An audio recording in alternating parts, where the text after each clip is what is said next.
Hoy vamos a explicar, bueno, en la página 31 vamos a hacer algunas consideraciones sobre la Unión Europea, muy breves, que es el tema 66, el resto ya lo han leído ustedes. El tema 67, que entra en el examen entero, lo voy a explicar también, la teoría económica del nacionalismo y la inmigración, sobre todo voy a incidir en el tema del nacionalismo. Son dos lecturas que están en mis libros de estudios y nuevos estudios. Y luego pasaremos, con esto terminaremos la clase, a la crítica de la teoría de la explotación, que es el tema 70. Les voy a preguntar en el examen los epígrafes 6, 7, 8, 13, 14 y 15 del tema 70. Es muy importante. El jueves les explicaré el tema 71, 72, sobre todo el de ética y economía política, brevemente, con lo cual terminaremos el programa lectivo y les daré los 10 consejos para tener éxito en la vida. De ahí que la clase del jueves, obviamente, sea muy importante. La semana que viene tendremos el examen, el día 11, que si no me equivoco es el martes, y la hora pues será por la tarde, ¿no? La habrán puesto por la tarde. ¿A partir de qué hora? De 3 a 6, vale.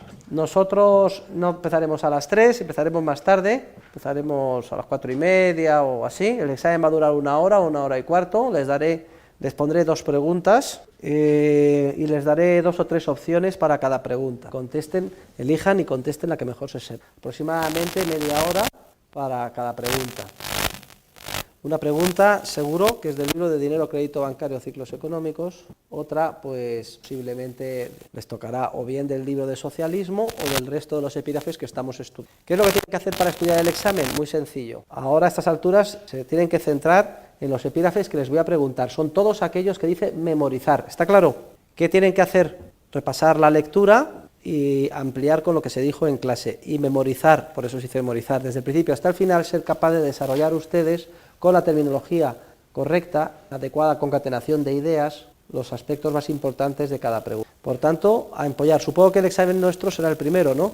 Bien, pues del jueves al martes, bien encafetados, en un régimen monacal. ¿Sabe lo que significa monacal? En un monasterio, metidos como si fueran ustedes frailes y monjas. No saben ustedes, salvo para un refectorio breve, es decir, comer y poco, y venga, a estudiar. ¿Hay alguna pregunta? Recuerden el lema de mi abuelo, decía, trabaja, tomen nota todos. Lema del abuelo del profesor. Escriban, trabaja, joven, es un pareado. Joven o jóvena, ahora, según. Trabaja, joven, sin cesar trabaja. Segunda. Siguiente, que frente honrada. Trabaja, joven, sin cesar trabaja. Que frente honrada, que en sudor se moja. Trabaja, joven, sin cesar trabaja, que frente honrada, que en sudor se moja, y ya terminamos. Jamás ante otra frente se sonroja. Jamás ante otra frente se sonroja. Ese es el lema de los universitarios del profesor Huerta de Soto. Trabaja, joven, sin cesar trabaja, que frente honrada, que en sudor se moja, jamás ante otra frente se sonroja. ¿Ha tomado usted nota? Pues venga, trabaja, joven, sin cesar trabaja, acuérdense de esto. Muy bien, pues si no hay preguntas, si no hay más comentarios, decirles también que el día 11 es el día límite para entregar el trabajo, para subir nota y obtener matrícula de honor. Como en esta clase, en este curso, solo hay 2 posibilidades, suspenso y sobresaliente, se anima a que todos los que obtengan sobresaliente hagan el trabajo para conseguir matrícula de honor y así tener una guinda en su expediente académico. ¿Cuántas personas van a hacer el trabajo de los aquí presentes? 1, muy bien. 2, 3, ya saben que yo quiero dar todas las matrículas de honor que me permite la ley, 1 por cada 20 alumnos, y la base es muy grande porque son todos los grupos, con la finalidad de, en la medida de lo posible, dificultar el problema de déficit público a la Comunidad Autónoma de Madrid. Sí, no, tendrá usted sobresaliente, ¿vale? Lo cual es una pena. ¿Más preguntas? Bien, pues si no hay más consideraciones por parte de ustedes, vamos a hablar muy brevemente sobre la economía de la Unión Europea. El tema 66 lo estudiarán ustedes con más detalle en la asignatura que tienen de Economía Española y Economía Mundial, lo que tradicionalmente se llamaba Estructura Económica Española y Estructura Económica Mundial. Sin embargo, como saben, en este curso hemos querido hacer algunos comentarios sobre la economía española, que el otro día efectuamos en clase, y hoy vamos a hacer algunos brevísimos, siguiendo las lecturas que ya han efectuado sobre la Unión Europea. En la Unión Europea hay una especie de debate continuo o lucha más o menos sorda entre dos concepciones de Europa, la concepción liberal y la concepción socialista. Y esto se plasma continuamente a cada paso en las discusiones parlamentarias, etc. La verdad es que el proyecto de la Unión Europea era un proyecto muy atractivo y surgió imbuido de espíritu liberal. La idea de la Comunidad Económica Europea en un principio se basaba en la libertad de circulación de personas, capitales y bienes.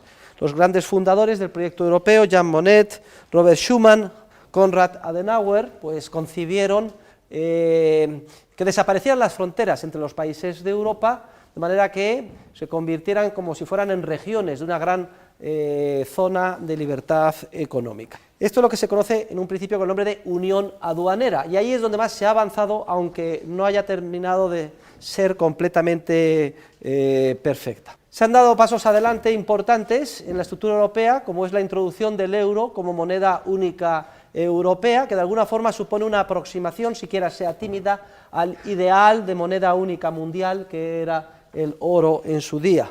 Pero aquí la política monetaria del Banco Central Europeo ha dejado mucho que desear.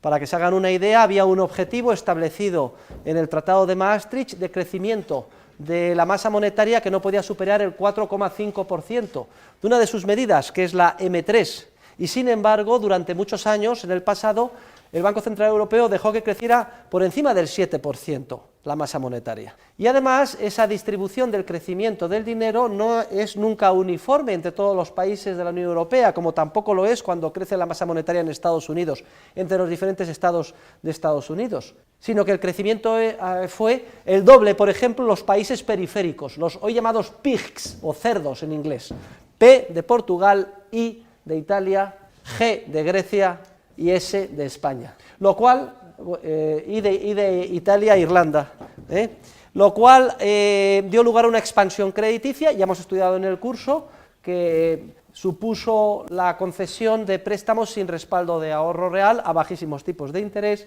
que ha impactado en toda la Unión Europea, pero especialmente en estos países, induciendo errores masivos de inversión, que ahora se han puesto de manifiesto que no son viables, y lo cual explica, primero, la crisis financiera y, en segundo lugar, la profunda recesión económica que nos afecta.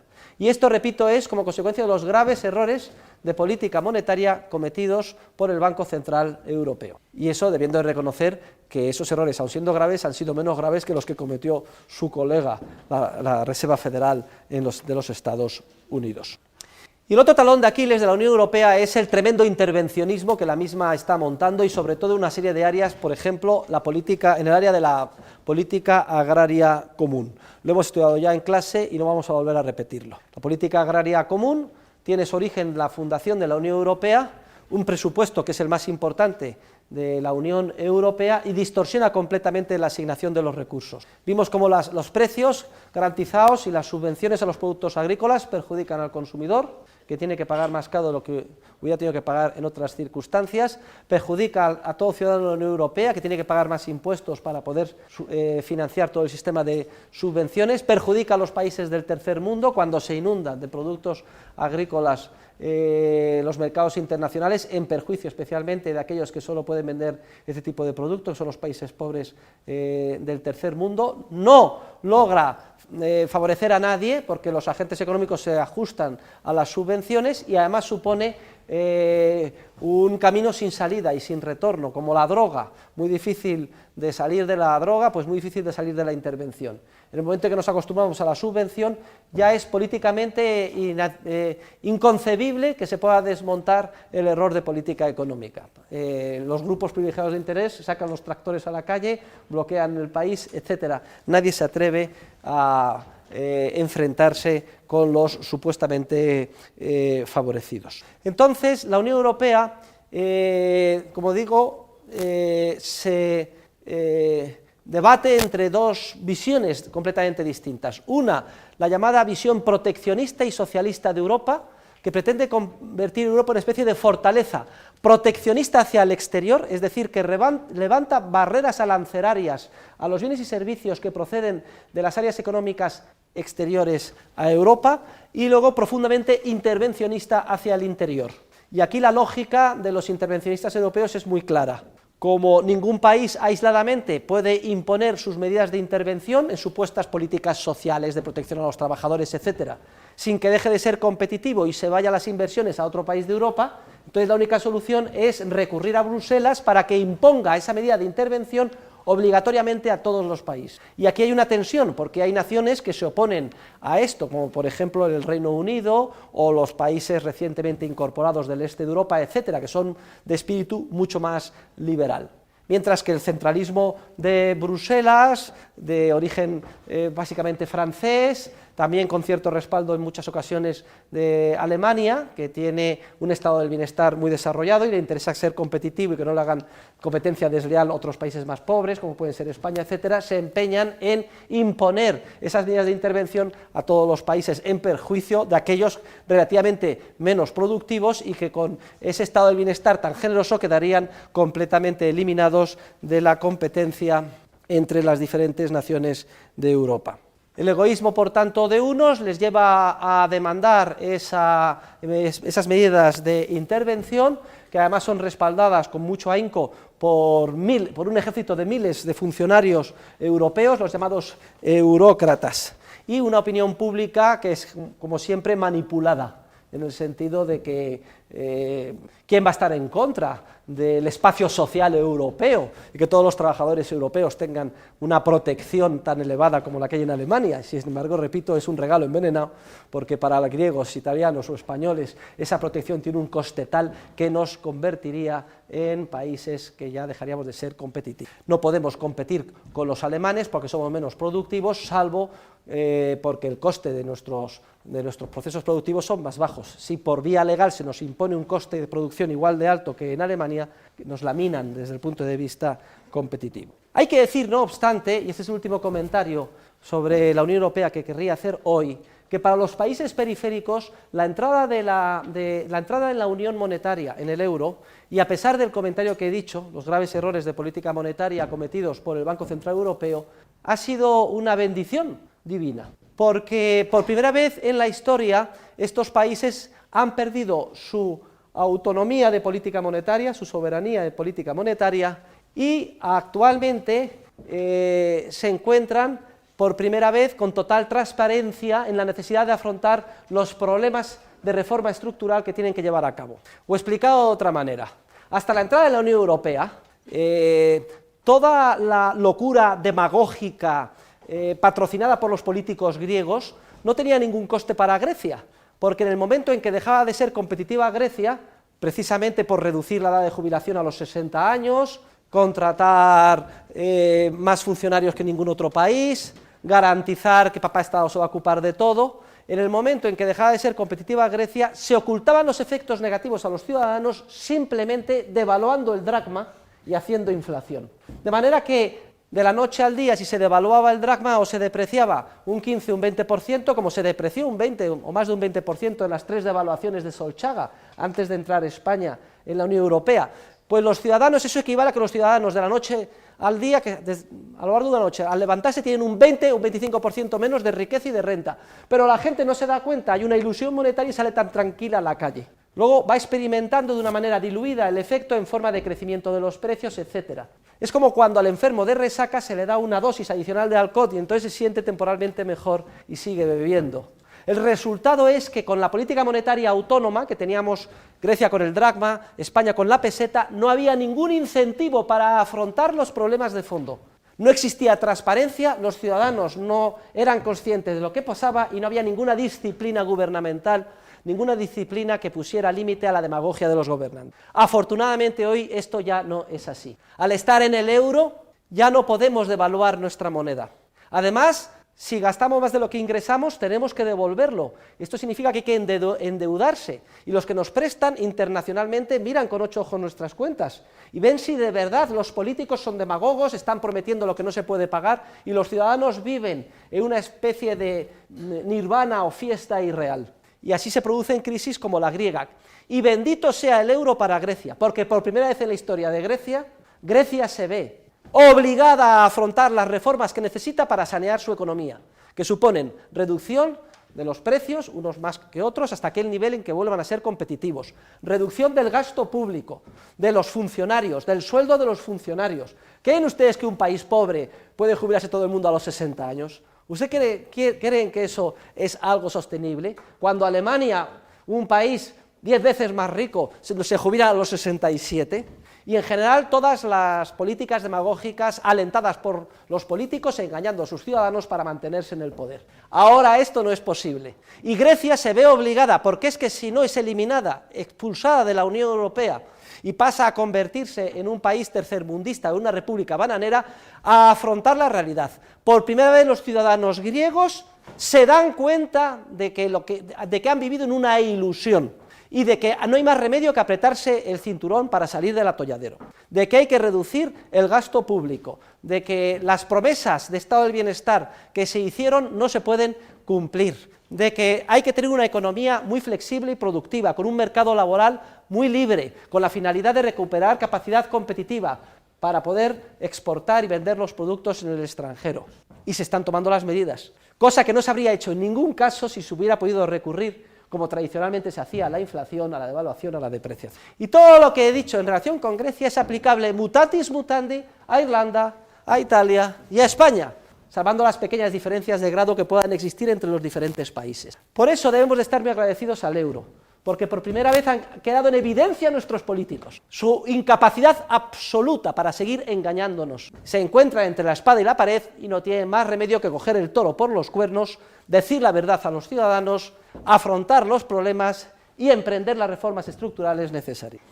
Estos eran los comentarios que quería hacer sobre la Unión Europea. Ojalá triunfe siempre la visión liberal de la Unión Europea frente a esa visión proteccionista hacia el exterior e intervencionista hacia adentro.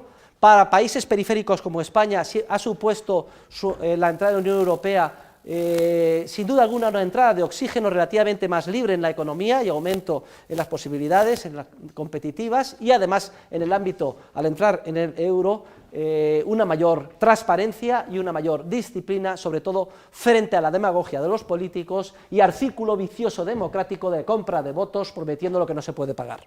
Estos son los comentarios que quería hacer sobre la Unión Europea, acotaciones a la lectura que ustedes ya han efectuado, con aplicaciones concretas de actualidad, como la relativa a la crisis griega. Y ahora vayamos al tema 67, que se titula Teoría económica del nacionalismo y la inmigración. Tema para mí especialmente querido, porque el profesor de ustedes, queridos alumnos, es un nacionalista. Lo que pasa es que hay dos versiones del nacionalismo, la versión liberal y la versión socialista, y vamos a ver en qué consiste cada una de ellas y cómo todos los efectos negativos que se achacan al nacionalismo en realidad son resultado del nacionalsocialismo, es decir, nacionalismo socialista o intervencionista o proteccionista, y nunca del nacionalismo liberal. Esta es una lectura que se encuentra en el capítulo 18 de mi libro, debe de ser Estudios o Nuevos Estudios de Economía Política, páginas 197 y siguiente, les voy a preguntar en el examen.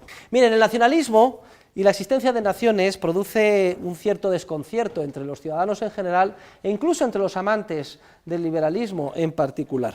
Porque por un lado, con justeza asociamos el nacionalismo a graves conflictos que todos recordamos, tanto por ejemplo en el área de la extinta Yugoslavia, como a lo mejor en Oriente Medio, etcétera. Pero no es menos cierto que también el nacionalismo ha jugado un papel positivo, por ejemplo en el desmembramiento de la extinta Unión Soviética, y que ha tenido consecuencias en muchas ocasiones también positivas y favorables para el avance de la civilización. ¿Cómo podemos entender ambos fenómenos aparentemente contradictorios? La teoría económica viene en nuestro auxilio y es lo que vamos a hacer hoy, explicar un análisis económico sobre el concepto de nación.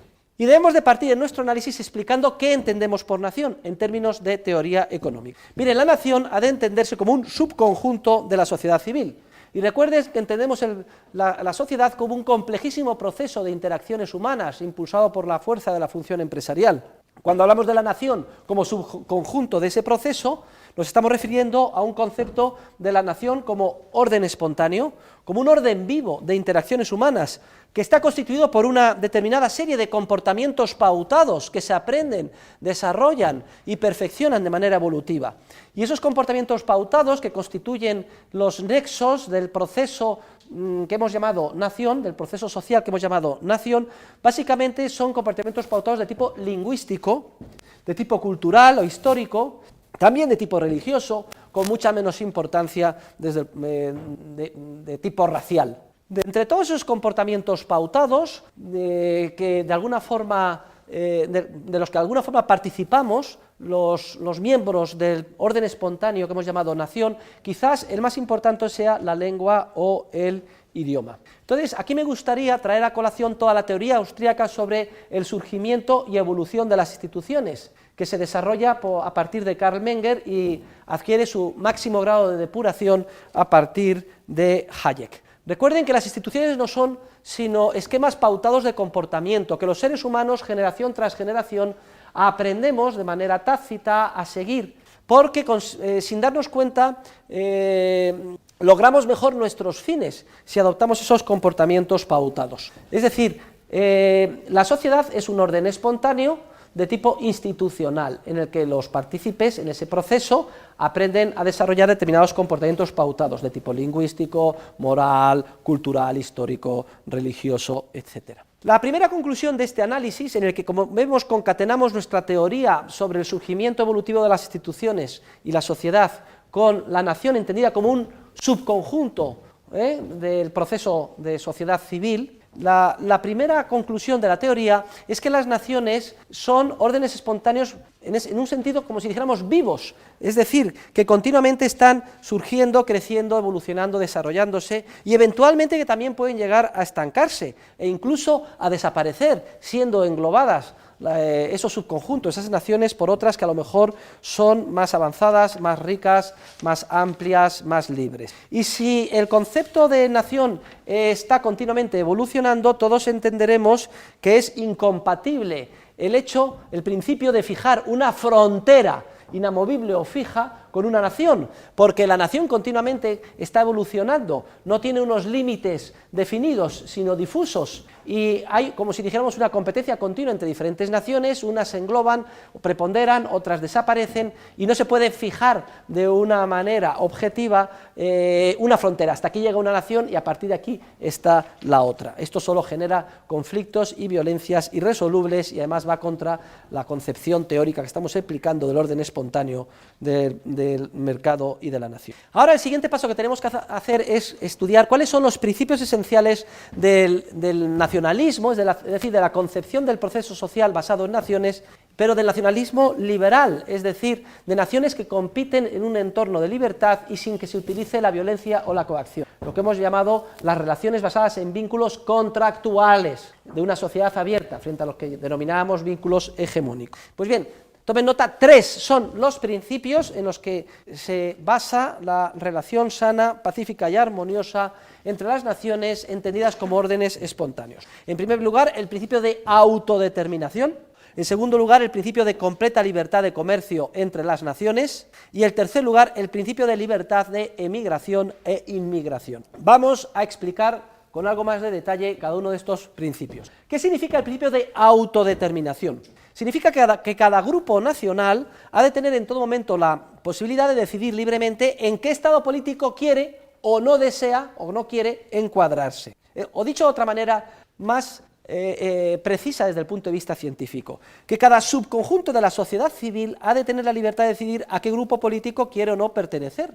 Y aquí caben, desde el punto de vista del concepto de nación, diversas posibilidades. Así, por ejemplo, es posible que una misma nación se encuentre, como consecuencia de la voluntad libremente expresada por sus miembros, como si dijéramos dispersa en diferentes estados políticos. Esto es lo que sucede, por ejemplo, en relación con la nación anglosajona, que quizás sea actualmente la más avanzada, viva, fructífera y dinámica en las coordenadas históricas actuales, y que se encuentra dispersa en estados como, por ejemplo, el Reino Unido, como por ejemplo Irlanda, Estados Unidos, otros países de la antigua Commonwealth, como Canadá, Australia o Nueva Zelanda. También cabe mencionar el caso de la nación alemana. La nación de lengua alemana, son unos 100 millones de habitantes, se encuentra dispersa al menos en 3 estados políticos en Europa. Sería Alemania, sin duda alguna, la República Federal de Alemania, Austria y parte de Suiza. Pero también cabe lo contrario, también cabe que diferentes nacionalidades, diferentes naciones, hayan optado por constituir entre ellas un mismo estado político. Pues sería, por ejemplo, el caso de Suiza, donde conviven pacíficamente una nación, una parte de la nación italiana, de la nación francesa, sería la Suisse romande, la nación, y también una parte de la nación alemana. Y de hecho, pues todos los suizos aprenden alemán, italiano y francés con independencia de que pertenezcan a la nación francesa, a la nación italiana o a la nación alemana. También se podría decir lo mismo, quizás salvando las distancias, en el caso español, donde dentro del mismo estado convivirían, por ejemplo, la nación castellano-leonesa, una nación catalana, balear, valenciana y una nación vasca, incluso una cuarta nación que sería la gallega o la gallega portuguesa. Esto lo explica con detalle Fernando Pessoa, conocido ensayo sobre el nacionalismo liberal. Ahora, querría hacer 2 matizaciones sobre el principio de autodeterminación. Y en primer lugar, es que esta autodeterminación necesariamente no tiene por qué ser resultado de una decisión explícita de tipo político, aunque tampoco se descarta el hecho de que se efectúe un referéndum y se decida, como consecuencia del mismo, bien segregar un antiguo Estado en 2 o bien crear uno nuevo. Tenemos muchas ilustraciones políticas que explican que esto se puede llevar a cabo de manera satisfactoria y pacífica sin ningún problema. Caballero, cállese y mírenme los dos. Usted siéntese aquí. Venga, rápido. Vamos a poner algunos ejemplos, por favor, de la historia. Y aprendan y tomen nota, que les interesa a ustedes por la cultura, para su cultura. Venga, rápido. Un ejemplo que me viene a la memoria es la separación pacífica entre noruegos y suecos. Esto fue, pues, en la primera década, principios del siglo pasado, del siglo XX, de la primera y segunda década. Otro, más reciente, fue el referéndum que llevó a la separación de checos y eslovacos. Checoslovaquia era un mismo Estado y a través de un referéndum se separaron. Estaban en disconformidad respecto del ritmo al que iban a efectuar las medidas liberalizadoras después de la caída del muro de Berlín. Chequia iba más rápida que Eslovaquia y entonces hicieron un referéndum y hoy Chequia es un Estado, la República Checa, y Eslovaquia es otro. Praga, la capital de uno, Bratislava, la capital de otro. Esto es en respecto de los casos en los que se decidió libremente y como resultado de una decisión explícita materializar una voluntad de autodeterminación separándose. Hay otros casos en los cuales se ha intentado pero no se ha logrado porque luego al final a la hora de seguir el principio mayoritario pues no se ha conseguido la mayoría suficiente, como los sucesivos intentos de la Canadá francófona con centro en Quebec de separarse del resto de Canadá, por ejemplo. Ahora, también es posible que una nación o conjunto de naciones se autodeterminen respecto a qué estado o en qué estado quieren o no quieren estar de una manera consuetudinaria, es decir, sin que sea necesaria una decisión explícita a través de un referéndum, sino simplemente por el continuo devenir de la historia en el que manifiestan su deseo de vivir juntos.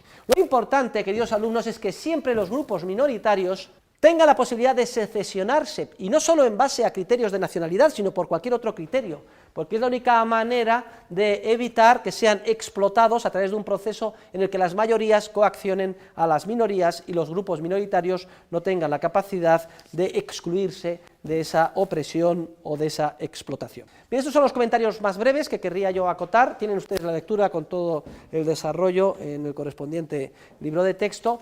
Y el segundo principio esencial en el que se debe de fundamentar el nacionalismo liberal es el principio de libertad de comercio. Libertad de comercio significa que deben desaparecer las fronteras, deben desaparecer las medidas proteccionistas al comercio, deben desaparecer los aranceles y los bienes y servicios deben de fluir libremente. Y esta es una de las ideas esenciales, la unión aduanera que informó la fundación de la Comunidad Económica Europea, fue la fase previa de la Unión Europea. Y es importante la libertad de comercio, porque si una nación decide no seguir la libertad de comercio y levantar fronteras e impedir la llegada de bienes extranjeros, decide lo que se llama vivir en base a la autarquía. La autarquía económica es que el Estado pretende que toda la economía gire única y exclusivamente en base a los recursos naturales del país, dentro de sus fronteras. La autarquía es inviable, sobre todo en las circunstancias actuales. Es inviable siempre desde el punto de vista teórico, pero sobre todo en un mundo globalizado como el actual,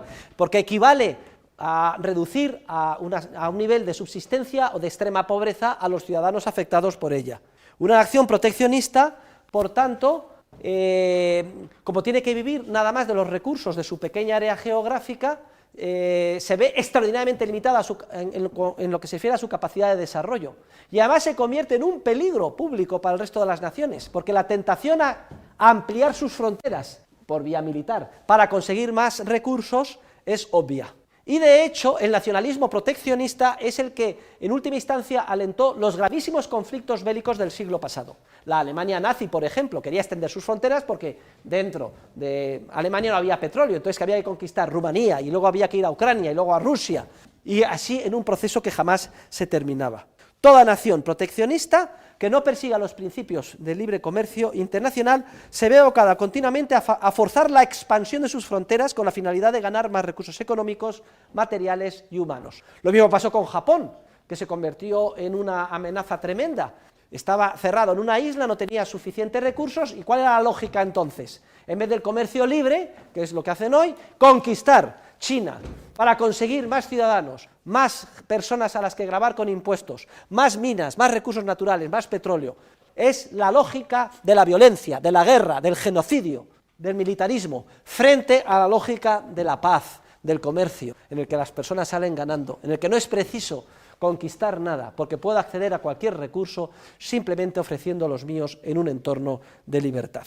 Recuerden, por tanto, que todos los conflictos bélicos siempre tienen su origen en el nacionalismo socialista, en el nacionalismo proteccionista, en el socialismo en última instancia. Que la manera de acabar con la violencia en Oriente Medio o en Irak, etcétera, es comercio libre, capitalismo, economía de mercado. Ya lo decía Montesquieu, y tantas veces lo hemos repetido en este curso, allí donde existe y prepondera comercio, las costumbres son dulces, y son dulces. En cambio, donde lo que prepondera es nacionalismo proteccionista, las costumbres son violentas. Sustituye el comercio por el robo, por la ley del más fuerte. Y además hay una ley económica importante que me gustaría que todos ustedes tengan claro, y es que igualdad de circunstancias, conforme una nación esté adscrita a un estado político más pequeño, mucho más difícil le es imponer el proteccionismo centralista generador de conflictos. Digamos, si hay un estado muy pequeño como Mónaco, un estado pequeño como Grecia, etcétera, no puede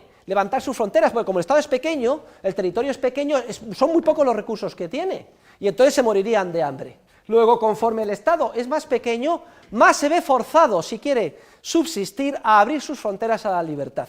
Por contra, conforme el estado es más grande, por ejemplo, la antigua Unión Soviética con toda Siberia, se puede, entre comillas, permitir el lujo de levantar sus fronteras porque prácticamente tiene todos los recursos. Esta es una ley económica, como siempre, ceteris paribus, la igualdad de circunstancias. Conforme un estado es más pequeño, más forzosamente se ve abocado a la libertad de comercio y más siente la tragedia del proteccionismo si es que se empeña en llevarla. Y el tercer principio del nacionalismo liberal es el de libertad de emigración e inmigración, es decir, la libre circulación de personas. ¿Pero qué significa esto de libre circulación de seres humanos o de personas? ¿Que yo tengo derecho a ir a donde me dé la gana?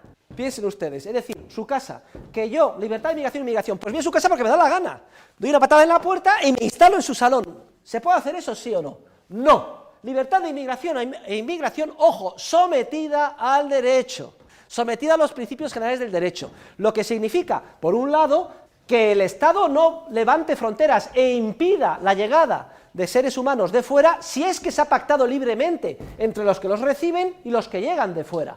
Pero por otro lado también implica que el Estado no genere un imán artificial, como por ejemplo todo el que llegue inmediatamente tiene cobertura gratis de seguridad social, sanidad y educación. Entonces no nos debe de extrañar que en las pateras vengan las pobres subsaharianas, es decir, negritas embarazadas, preñadas, a punto de dar a luz, vienen precisamente para eso.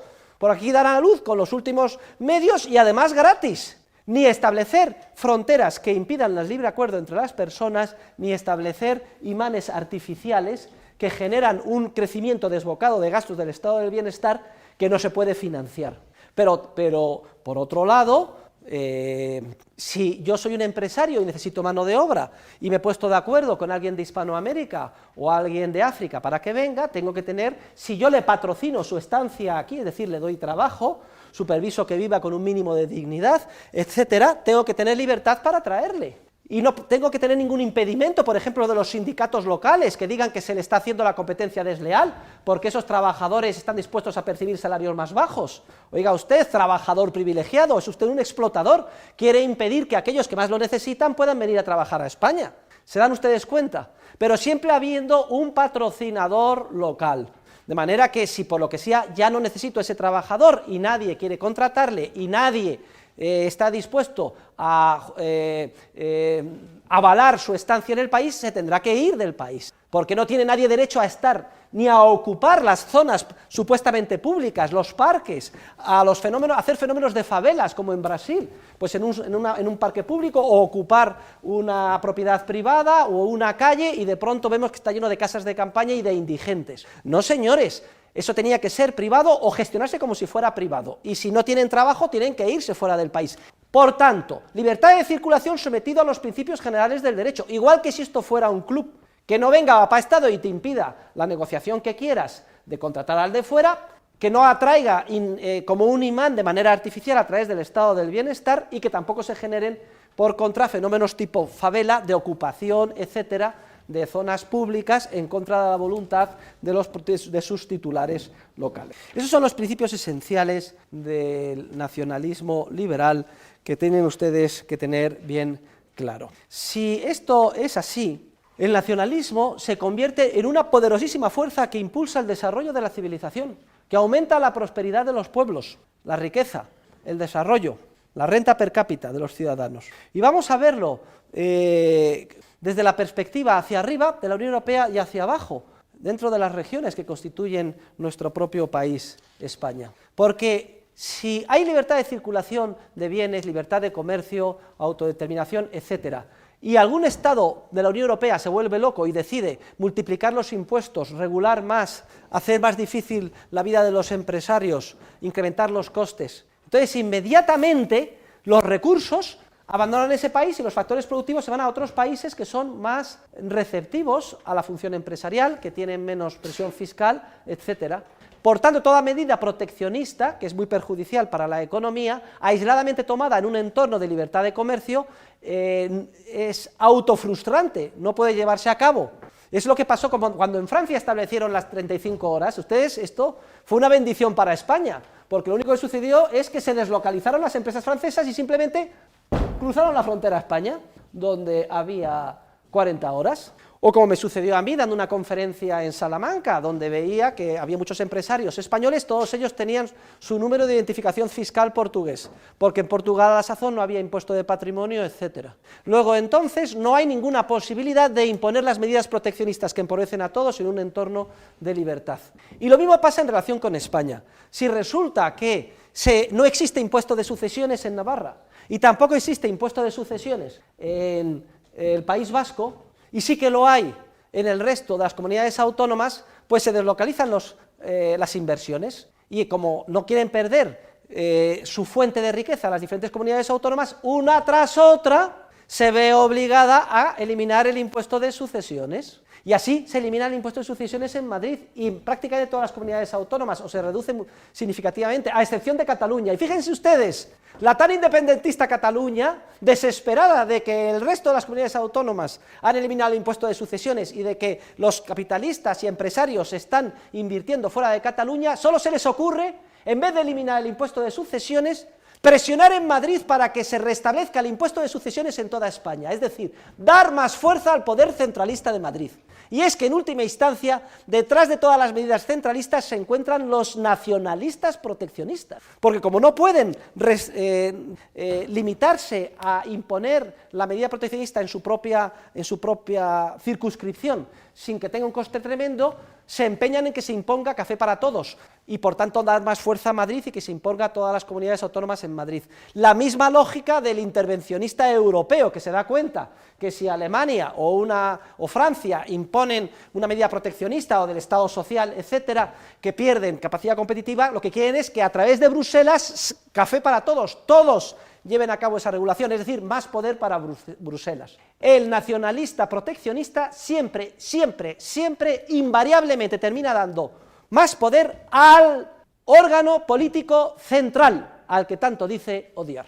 Y hay casos, por ejemplo, clarísimos, por ejemplo el de España, que la Comunidad Autónoma de Madrid elimina el impuesto de patrimonio, efectos prácticos, y otras comunidades autónomas, y al final pues el Estado decide eliminar el impuesto de patrimonio en toda España. Luego ven ustedes cómo, habiendo un entorno de libertad, la carrera es competir con las otras áreas para desmontar regulación, impuestos, etcétera, y atraer recursos, y como resultado de ello salimos todos favorecidos. Y además se bloquea cualquier proyecto aislado de incremento de los impuestos o de incremento del proteccionismo. ¿Cuál sería el papel del Estado en el nacionalismo liberal? La verdad es que el papel del Estado queda reducido a la mínima expresión, prácticamente un papel jurisdiccional. Si alguna en ese entorno de libertad de circulación de personas, capitales y bienes, basado en la autodeterminación de los precios de los pueblos, de las naciones, el principio de la secesión, de la libertad de migración e inmigración y la libertad de comercio, si algo debe de encarnar, por ejemplo, un Estado, la corona de España es simplemente esos tres principios, que las reglas del juego, basados en los principios de la autodeterminación, libertad de comercio, libertad de migración e inmigración, sean las mismas para todos, y simplemente enjuiciar que no haya discriminación de unos u otros en función de su nacionalidad, adscripción política o origen estatal distinto, etc. Y conforme más nos elevemos en la escala política, más jurisdiccional, nada más de vigilar que las reglas del juego sean las mismas, tiene que tener la intervención del órgano político correspondiente. De manera que solo los órganos políticos muy próximos al ciudadano, concretamente en las ciudades, a nivel municipal, etcétera, pues son los que tienen más contacto a la hora de establecer algunos reglamentos sobre las relaciones entre los diferentes seres humanos o incluso la asignación de los recursos que queden desde el punto de vista público. Y terminamos el artículo oponiendo el nacionalismo liberal frente al nacionalismo socialista. Miren ustedes, el nacionalismo no es malo per se, el nacionalismo solo es malo cuando es nacional-socialismo, es decir, cuando es socialista, cuando quiere imponer una cultura determinada, cuando quiere imponer por la fuerza un lenguaje, que todos estudien en catalán o en español, porque vamos a criticar a los catalanes porque impongan cuando estamos haciendo lo mismo aquí, en vez de dejar que los ciudadanos elijan en qué idioma hablar y a qué colegio llevar a sus hijos y cómo enseñarles, bien directamente o a través del correspondiente voucher. Cuando se quiere imponer por la fuerza un proteccionismo cultural, que solo se puedan ver películas en español o películas en catalán. Oiga, yo veré las películas en el idioma que me dé la gana, en inglés, en el original, en catalán, en sueco o en el idioma que sea. Cuando se quiere imponer por la fuerza que solo compre usted productos castellanos y no productos catalanes, entonces surge la violencia, surge el conflicto. Pero si el nacionalismo es liberal, si uno defiende su nación sin complejo de inferioridad, en un entorno sabiendo que está en competencia con otras naciones, entonces lo que hace es reforzar la valía de su nación. Se profundiza la especialización y la división del conocimiento, de las peculiaridades culturales, y como resultado del intercambio todos salimos ganando. Frente al nacionalismo intervencionista o dirigista o estatista, que es el que genera los conflictos y las violencias, el nacionalismo liberal, que es el que impulsa el desarrollo de la civilización, la prosperidad de los pueblos. ¿Y se puede llegar a convertir a un nacionalista de estos ceporros en nacionalista liberal? Pues la verdad es que si prepondera su amor a la nación sobre su obscurantismo cerril, sí se le puede llegar a convertir, porque cualquier persona sensata entiende que si uno quiere defender su nación utilizando la violencia del Estado y el proteccionismo, en realidad lo que está generando es cerrando su nación, su pequeño entorno, oponiéndolo a lo de los demás y creando una dialéctica, como he explicado ya, de violencia y de conflicto. Es decir, de guerra, de todos contra todos, en la cual la primera perjudicada va a ser la propia nación que uno dice defender, que puede desaparecer del mapa. En cambio, en un entorno de libertad y de incompetencia, cada uno encuentra su nicho de especialización para poder salir ganando, intercambiando con las otras naciones y enriqueciéndonos, porque la gran riqueza de España es su diversidad, que prácticamente nada tiene que ver Canarias con Galicia, con Cataluña, con Baleares, y sin embargo todos nos enriquecemos intercambiando, cooperando, en un entorno de libertad unos con otros, y lo mismo a nivel de toda la Unión Europea, lo que era una fuerza de disgregación, violencia y conflicto, el nacionalismo socialista se convierte, cuando el entorno es liberal, nacionalismo liberal, en una fuerza de, como he dicho antes, impulso de la civilización y desarrollo económico sin límite. Bueno, pues que sepan ustedes, por eso de ustedes es nacional, que yo soy partidario de desmontar el Estado en unidades pequeñas, que una de las posibilidades de hacerlo es a través del nacionalismo, y que podemos concebir una Europa con 200 o 300 estados pequeñitos y otras tantas ciudades libres, y no se lleven ustedes las manos a la cabeza. Así era Alemania antes de que se uniera. Alemania, antes de la unificación, estaba compuesta por unos 200 estados libres y ciudades libres. Todos ellos hablaban el mismo idioma, el alemán. Había libertad de circulación de personas y de bienes. El famoso Goethe fue ministro de defensa de uno de esos estados pequeñitos, la República de Weimar. La República de Weimar tenían entonces, no en la República, en Weimar tenían en la época de Goethe 600 soldados, me parece recordar, 600 soldados. Fíjense ustedes, con 600 soldados no se hace daño. Luego Alemania se une con criterio militarista, intervencionista y prusiano, y en vez de 600 tiene 6 millones de soldados, y hay 2 guerras mundiales con decenas de millones de muertos, como resultado de la unificación y del nacionalismo intervencionista. Partido Nacional Socialista Obrero Alemán. Eso es lo que significaba el partido nazi, el de Hitler. Igual que Partido Socialista Obrero Español, Partido Socialista Obrero Alemán, pero Nacional Socialista Obrero Alemán. No quiero decir que fuera lo mismo, pero en cuanto a las siglas, muy parecido. Solo añadían lo del nacional. Y ya saben ustedes el daño que se hizo. En cambio, un entorno de 200 estados pequeñitos, ciudades libres, ciudades-estado, comerciando entre sí, tipo Mónaco, tipo Andorra, etcétera, no habría posibilidad de meter millones y millones de ciudadanos en una trampa política interviniendo, porque si no me gusta cómo están las cosas en Andorra, simplemente emigro y me voy a San Marino, o a Mónaco, o al Valle de Arán, independiente. ¿Se dan ustedes cuenta? Y a través de la votación con los pies siempre prepondera la libertad y la dignidad del ser humano.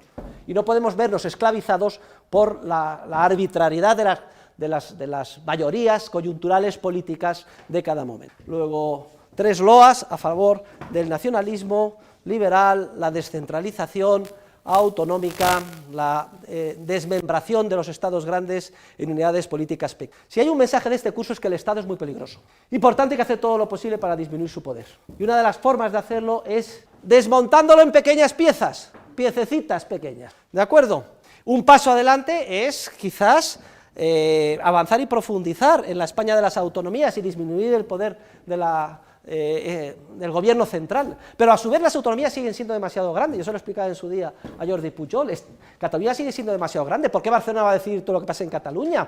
Tienes que dar la posibilidad de que se separen, de que haya enclaves, de que otros quieran estar unidos, yo que sé, a Castilla, de que Valle de Arán sea independiente, etcétera, o que Gerona capital se declare ciudad-estado libre, y así sucesivamente. Muy bien, pues ese es el modelo, uno de los modelos ideales de desmontar el Estado, en el que estamos trabajando ahora una serie de catedráticos y profesores, y pueden ustedes leer en el correspondiente capítulo del libro que responde a este tema 67 con mucho más detalle toda esta teoría. Y dicho esto, y los 30 minutos que nos quedan de clase, vamos a dar un salto a esta penúltima parte del programa, antes de entrar a estudiar el próximo jueves las relaciones que hay entre ética y ciencia económica.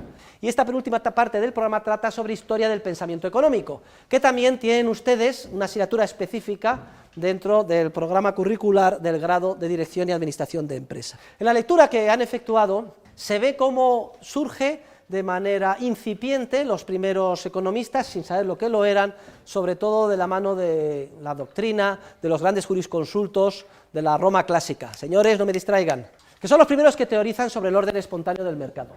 Luego viene el oscurantismo de la Edad Media. Gracias sobre todo a la Iglesia y a los monasterios se conserva las grandes aportaciones del pensamiento clásico, hasta el Renacimiento, que hay una especie de despertar o de resurgir, por eso se llama Renacimiento, a la civilización clásica. Y a partir de aquí es importante la aportación de los grandes pensadores de entonces, que casi todos eran clérigos, sobre todo a partir de la Baja Edad Media, pensadores como Pedro Juan de Olivi, pensadores como San Antonino de Florencia o San Bernardino de Siena, que teorizan sobre la función empresarial y el orden espontáneo del mercado. Y toda esa tradición termina acrisolándose en unas universidades en la España de nuestro siglo de oro, concretamente la Universidad de Salamanca. Son los teóricos de la Escuela de Salamanca, catedráticos de moral, catedráticos de derecho, que además son testigos directos de una serie de fenómenos económicos de gran trascendencia, que surgen como resultado de la de la recién descubierta América, de la conquista de América por los españoles, que inunda de metales preciosos Europa, empezando por España, y da lugar a una revolución en los precios, que ellos son los primeros en analizar. Y en mi libro sobre la escuela austríaca y en la lectura que han efectuado verán cómo las aportaciones o contribuciones más importantes de la escuela austríaca ya fueron perfiladas por esos notabilísimos pensadores de nuestro siglo de oro, de la escuela de Salamanca de nuestro siglo de oro. Por ejemplo, la teoría subjetiva del valor, de la mano de Diego de Covarrubias y Leiva, o la concepción de la competencia como un proceso dinámico, de la mano de Luis de Molina, o la concepción del mercado como un proceso que continuamente genera nueva información, que no se puede centralizar, como pensaron Juan de Lugo, Juan de Salas, o la crítica a la intervención del Estado en materia monetaria y la distorsión que produce en la asignación de recursos la inflación, que debemos, por ejemplo, a los escritos de Juan de Mariana, incluidos en su Monetae Mutatione, en español, breve tratado sobre la moneda de Bellón, que al presente se labra en Castilla, y de otros desórdenes y abusos. Las 10 aportaciones más importantes de la escuela austríaca ya fueron intuidas por los escolásticos de nuestro siglo de oro español, las tiene enumeradas y comentadas con detalle en la correspondiente lectura, sobre la que hoy paso fugazmente. Desafortunadamente España entra en una fase de declive, de influencia intelectual, de influencia política, y además agravado con la famosa leyenda negra en contra de todo lo español, y esa influencia positiva de la concepción dinámica y subjetivista del mercado queda bloqueada como consecuencia de la reforma protestante y la mala influencia de las contribuciones de los pensadores anglosajones, sobre todo a partir de Adam Smith, que inoculan del virus del equilibrio y de la obsesión por la teoría objetiva del valor-trabajo a nuestra disciplina, lo cual la ha hecho estéril prácticamente hasta hoy. Afortunadamente, en la historia del pensamiento hay unos pensadores en torno primero a Karl Menger en Austria. Austria, además, etimológicamente significa parte este del imperio, Osteinreich, Reich es el imperio y la parte este del imperio. El imperio era el imperio español, la parte este Austria y la parte oeste España. España en la época del siglo de oro, a partir del siglo XVI, XVII, incluso parte del XVIII, que ocupaba toda Europa, era la casa de Austria, hasta que desaparece con Carlos II el Hechizado, y era pues España, Italia, Flandes, y llegaba hasta Austria. Si van ustedes a Austria dirán que sí, que es así, pero que la cabeza era Austria y que los que éramos dependientes éramos nosotros los españoles. Y además con un imperio que se extendía por todo el mundo, al haberse descubierto América, llegar hasta las Islas Filipinas, bautizadas así en honor de Felipe II, etcétera. Todo esto extiende esta concepción subjetivista basada en el ser humano, que además no está lastrado por la teoría de la predeterminación propia de los protestantes, ni de la obsesión por el trabajo, sino que según actuemos de manera creativa, pues iremos al cielo o al infierno. El centro es el ser humano y su libertad. De ahí el grandísimo daño que hace la reforma protestante en esa tradición liberal. Pero sin embargo, a pesar de que termina preponderando la concepción oscurantista del equilibrio y de la teoría objetiva de valor-trabajo, sobre todo a través de la escuela clásica inglesa y de sus acólitos, incluso hasta Marshall y bien entrado el siglo XX, hay una isla que conserva este acervo gracias a que Menger en Austria recoge la tradición española a través de lo que se termina denominando Escuela Austriaca de Economía, y que yo creo que mejor deberíamos de rebautizar con el nombre de Escuela Española. Y viene una segunda generación de economistas austriacos, von Baber, Visser, etcétera, una tercera de la mano de Mises, que es el autor del libro de texto La acción humana, que hemos seguido en este curso, su más directo discípulo Hayek, premio Nobel de Economía, en el año 1974, un año después de morir Mises. Parece que en Suecia esperaron a que muriera Mises para dar el premio Nobel a Hayek, pues si no hubiera sido un escandalazo, se lo merecía más Mises que Hayek. Y afortunadamente en España, un grupo de profesores, minoritario al principio, éramos un puñado, ahora cada vez más, hemos recogido esta tradición, como no podía ser menos en nuestro propio país, y con gran pujanza estamos desarrollando la escuela austríaca ya a nivel universitario, y ustedes han tenido la enorme fortuna de llegar a una universidad, la Rey Juan Carlos, donde el programa curricular ha sido básicamente austriaco, tanto en el ámbito de la micro como en el ámbito de la macroeconomía. Luego no son ustedes conscientes, por falta quizá de perspectiva suficiente, pero son extraordinariamente afortunados de haber tenido la posibilidad desde el primer año de su carrera de entrar en contacto con este enfoque académico. La caída del muro de Berlín ha tenido un impacto tremendo en la economía cientificista basada en la ingeniería social, y fundamentada en esas conceptualizaciones erróneas del equilibrio, el uso de las matemáticas en economía, etcétera, que hemos criticado a lo largo de todo este curso. La macroeconomía ha estallado en 1000 escuelas, ha sido incapaz de explicar ni de predecir ni la crisis financiera ni la recesión económica en la que nos encontramos.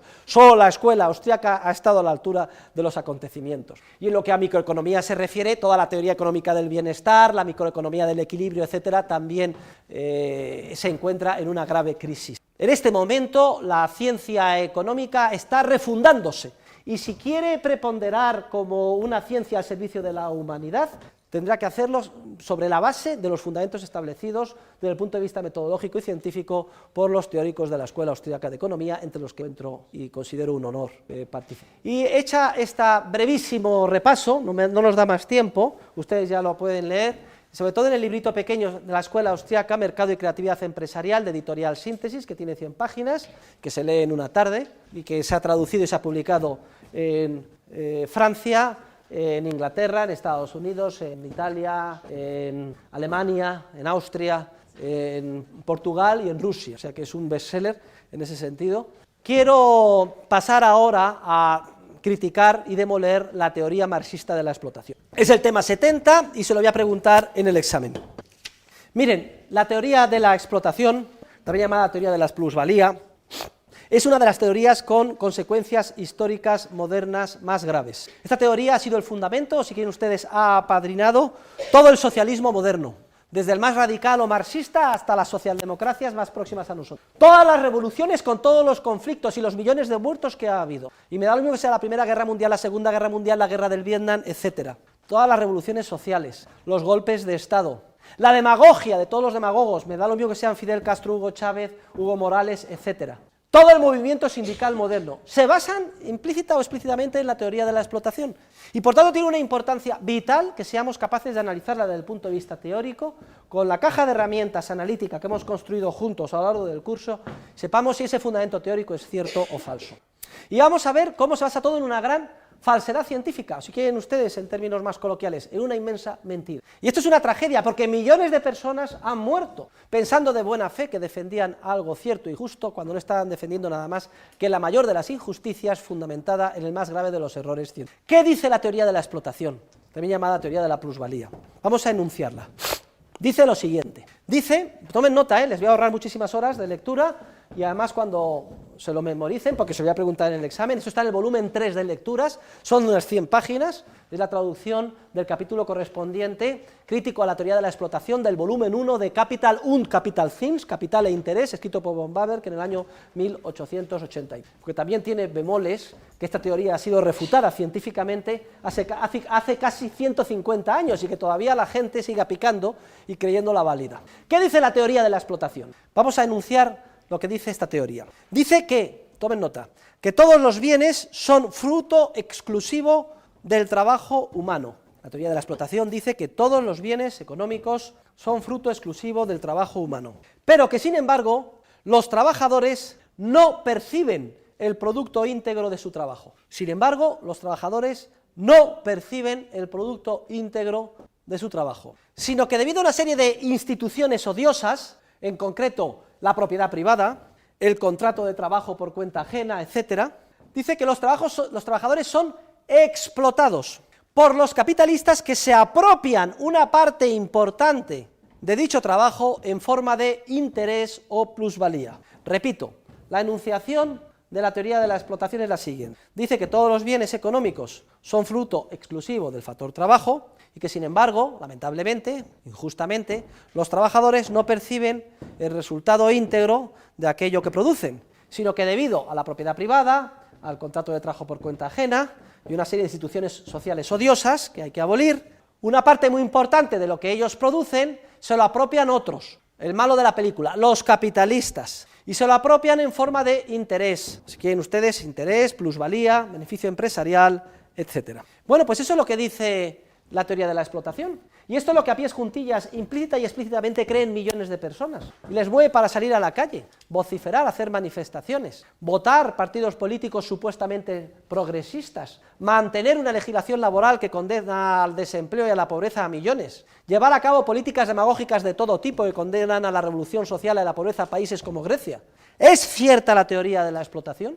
A esto vamos a dedicar los minutos que nos quedan de clase siguiendo a von Bawerk. Y lo que es trágico es que, como decía hace muy poco, a pesar de haberse demostrado la absoluta falsedad científica de esta teoría, sin embargo, muchas personas, todavía hoy millones, implícita o explícitamente la consideran correcta y consideran que legitiman movimientos políticos y sociales que, como ya he dicho, son enormemente perturbadores. ¿Cuál es el origen de la teoría de la explotación? La verdad es que el origen de la teoría de la explotación se puede retrotraer incluso a esa mala influencia que tuvo la Reforma protestante. Ya el ser humano, su futuro, su destino en el más allá no depende de cómo actúe en el más acá, sino que está predeterminado. Su única salida es la de la cultura del trabajo, calvinista. De aquí a que en términos científicos se endiose el trabajo como razón o fundamento del valor, hay solo un paso, y ese paso es el que dan los teóricos anglosajones protestantes a partir de Adam Smith, que construyen en contra de las contribuciones de los clásicos españoles la teoría del valor en base a criterios objetivos. El valor es algo objetivamente incluido en las cosas y viene determinado básicamente por el trabajo incorporado en las mismas a la hora de producir. Luego, el fundamento científico de toda la teoría de la explotación, con todas las tragedias que la misma ha producido, se encuentra en la errónea teoría del valor desarrollada por la escuela clásica inglesa, sobre todo por Adam Smith y sus acólitos, entre ellos el más importante, David Ricardo, que a pesar de ser sedicentemente liberales, sin embargo, desde el punto de vista científico, sirvieron en bandeja a los socialistas revolucionarios el fundamento o la legitimación científica que necesitaban para sus movimientos revolucionarios. Posteriormente, la teoría de la explotación es más desarrollada por economistas o teóricos socialistas como Sismondi, y se la viste con sus implicaciones revolucionarias por personajes como Proudhon o Lassalle, o más modernamente Carlos Marx. Por favor, caballero, que lo que estaba diciendo es muy importante, no me distraigan. Ahora bien, corresponde a un pensador alemán llamado Rothbertus el haber expuesto de una manera detallada desde el punto de vista analítico en qué consiste la teoría de la explotación, que prácticamente la dejó enunciada de manera completa, hasta el punto de que, como vamos a ver enseguida, Marx se limitó a hacer algunos añadidos o pequeñas matizaciones de detalle sobre lo que ya Rothbertus había elaborado con carácter previo. Entonces, ¿en qué consiste la teoría de la explotación en la visión de Rothbertus? Vamos a ver de manera detallada la doctrina de Rothbertus sobre la teoría de la explotación. Para Rothbertus, la teoría de la explotación consiste básicamente en 4 puntos. En primer lugar, el ya indicado: considerar que todos los bienes económicos son producto exclusivo del trabajo humano. Primer punto, considerar que todos los bienes económicos son producto exclusivo del trabajo humano. Por lo tanto, cuando les pregunten en el examen la versión de la explotación según Rothbertus, es esto lo que tienen que contestar. En segundo lugar, indicar que los obreros, sin embargo, no perciben el valor íntegro de lo que producen, que es a lo que obviamente tienen derecho, según Rothbertus. El segundo punto es el poner de manifiesto que los trabajadores, los obreros, no perciben el valor íntegro de lo que producen, que es aquello a lo que obviamente tienen derecho. Tercer punto, Rothbertus señala que los trabajadores son coaccionados para recibir menos de lo que producen. Son coaccionados a través de una serie de instituciones odiosas. En el pasado menciona la institución de la esclavitud, cuyo papel hoy sería recogido por instituciones como la de la propiedad privada, el contrato de trabajo por cuenta ajena con capitalistas y terratenientes, que permite que estos, capitalistas y terratenientes, roben, es el término que utiliza literalmente, una parte muy importante de los productos que llevan a cabo los trabajadores y se los apropien en forma de interés o renta de la tierra. Luego está claro cuál es el tercer punto: la coacción de los obreros a través de una serie de instituciones ante la esclavitud, hoy la propiedad privada, que hacen que los capitalistas roben a los trabajadores una parte muy importante de lo que producen y se lo apropien en forma de interés o en forma de renta de la tierra. Y el cuarto punto de la teoría, del análisis de la teoría de la explotación de Rothbertus, es el de constatar que en lo que él llama valor de cambio o precio de los bienes, para él es idéntico o igual al valor del coste del trabajo incorporado en los bienes. Es decir, el precio de los bienes, el valor de cambio que llama él, el precio de los bienes, es igual al coste de producción en términos de trabajo incorporado en cada bien. Esa es la enunciación de la teoría de la explotación. Y ahora lo que vamos a hacer es pasar a criticar la teoría de la explotación en la versión de Rodbertus. Y vamos a efectuar concretamente 4 críticas. Primera crítica, tomen nota, bueno, primera crítica de la teoría de la explotación en la versión de Rodbertus. Primera crítica. Es falso que todos los bienes económicos sean producto exclusivo del factor trabajo. O sea, que no es cierto que todos los bienes económicos sean producto exclusivo del factor trabajo. Vamos a verlo. En primer lugar están, por ejemplo, los bienes de la naturaleza. Todo bien de la naturaleza que sirva para alcanzar un fin y sea escaso, se convierte en un bien económico, aunque no incorpore trabajo alguno. Un diamante en el suelo en una selva colombiana es un bien económico de enorme valor, y sin embargo no incorpora trabajo alguno, más allá de agacharse a coger. Una ruina, la toma de posesión de una parcela de tierra, en relación todos los recursos naturales están ahí, y tienen un valor muchas veces muy grande, con independencia de que no incorporen trabajo alguno. Pero es que además, queridos alumnos, existen múltiples bienes que incorporan la misma cantidad de trabajo y sin embargo que tienen un valor radicalmente distinto. Les voy a poner un ejemplo, siguiendo el ejemplo clásico de von Baberg. Comparen ustedes una cuba de vino joven de Valdepeñas con una cuba de vino añejo de Gasicilia. Incorporan la misma cantidad de horas de trabajo, de cosechar la uva, de machacarla. Y sin embargo, porque uno vale 100 veces más que el otro, simplemente porque el proceso de producción de uno lleva mucho más tiempo que el del otro, aunque incorpore la misma cantidad de trabajo. Ven ustedes, por tanto, como ya de entrada la premisa de partida de Rodbertus es errónea, porque el periodo de producción en términos temporales, o el hecho de que sea no un recurso natural, ya ponen de manifiesto y refutan el punto de partida, que es que todos los bienes son resultado exclusivo del factor trabajo. Pero es que hay otro segundo punto esencial e importantísimo, que es simplemente recordar algo que estudiamos aquí, cuando estudiamos la teoría del capital, recuerden, antes de la teoría de los ciclos, en mi libro.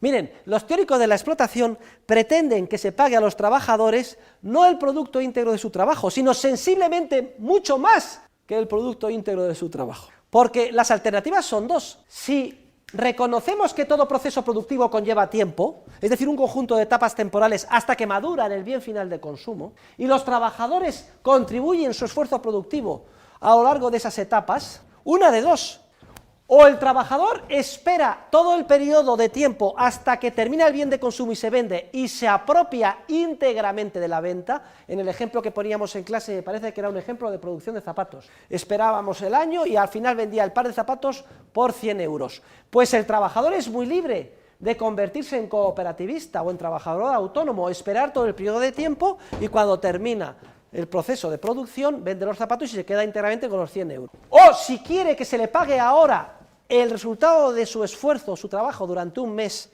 su contribución al proceso productivo, que solo estará terminado dentro de un año, habrá que pagarle su valor descontado de su productividad marginal, su aportación al proceso productivo, pero descontado por el tipo de interés. No le pueden pagar los 100 euros hoy de algo que solo estará terminado mañana, porque saben ustedes que 100 euros hoy, dentro de un año, son 110, si el tipo de interés es el 10%. Si, como piensan los teóricos de la explotación, hay que pagar al trabajador hoy el valor íntegro de un proceso productivo que solo estará terminado en un lejano mañana, están exigiendo que se le paguen 110 y no 100, sensiblemente más de lo que aportan al proceso productivo. Y la prueba es clara: si el trabajador quiere que se convierta en un cooperativista, que espere todo el proceso de producción y cuando madure y venda el producto, los zapatos, que cobre los 100 dentro de un año. Pero lo que no puede pretender es que hoy, un año antes, se le paguen 100. Porque 100 dentro de un año, hoy valen 90, descontado por el tipo de interés. Luego, esa diferencia no es una explotación que se le apropie o se le robe al trabajador. Repito, que espere el proceso como trabajador autónomo o cooperativista y se haga con el resultado final cuando el mismo termine. Pero si se exige que se le pague por adelantado hoy, será el valor descontado por el tipo de interés. El tipo de interés no es una expropiación, como dicen los teóricos de la explotación, que se quita al trabajador, porque él es muy libre de ser cooperativista y esperar hasta el final, sino que es simplemente la tasa social de preferencia temporal, que recoge, como saben ustedes, la categoría que tenemos todos inserta en nuestra mente de que a igualdad de circunstancias valoramos más los bienes presentes que los bienes futuros, y que por tanto solo estamos dispuestos a renunciar al presente si es que esperamos recibir en el futuro algo más. O dicho de otra forma, y esta es la crítica demoledora y definitiva en contra de los teóricos de la explotación, que desconocen completamente que los procesos productivos conllevan tiempo y la categoría lógica de la preferencia temporal, es decir, que igualdad de circunstancias, los bienes presentes valoran más que los bienes futuros. Desconocen que el interés, lejos de ser una explotación odiosa a la que se somete al trabajador, no es sino la tasa social de preferencia temporal, y que a nadie se explota cuando es muy libre de esperar el proceso productivo y hacerse con el resultado íntegro una vez que el proceso termine. Pero la inmensa mayoría de nosotros no queremos esperar ese periodo de tiempo, no queremos asumir todas las incertidumbres y riesgos del proceso productivo, queremos que no se nos pague a fin de mes, aquí y ahora, nuestro salario, que sabemos, cuando lo estudiamos en clase, que viene determinado por el valor descontado de la productividad marginal, es decir, el valor de lo que aportamos al proceso productivo, pero descontado por el tipo de interés. Tercera crítica contra la teoría de la explotación. Recuerden que el valor de un bien es algo subjetivo, que nada tiene que ver con el trabajo, y es casi vergonzoso que tengamos que repetir esto. Ustedes pueden meter en un cachivache todas las horas de trabajo que quieran, que si no tiene demanda, porque nadie lo valora subjetivamente, su valor de mercado será cero, que el valor no es algo que está incorporado a las cosas, es una proyección de la mente humana sobre las cosas. Yo pienso que esto me servirá para alcanzar un fin que valoro mucho y entonces le doy valor. Es subjetivo, depende de que haya un actor que conciba un proyecto de acción que va a madurar en un fin que él estima importante, y entonces se proyecta y eso tiene valor. Yo paso por encima, yo que sé, de una hacha oxidada, le doy un empujón en un bosque con el pie y no le doy ningún valor, y no lo tiene, porque mi mente no proyecta nada sobre ello. Pero viene otro señor que está pensando a lo mejor en hacer un museo y dice, anda, qué suerte tengo, he encontrado un hacha prehistórica, y lo coge y tiene mucho valor. Proyección de la mente sobre las cosas, y la prueba es clara.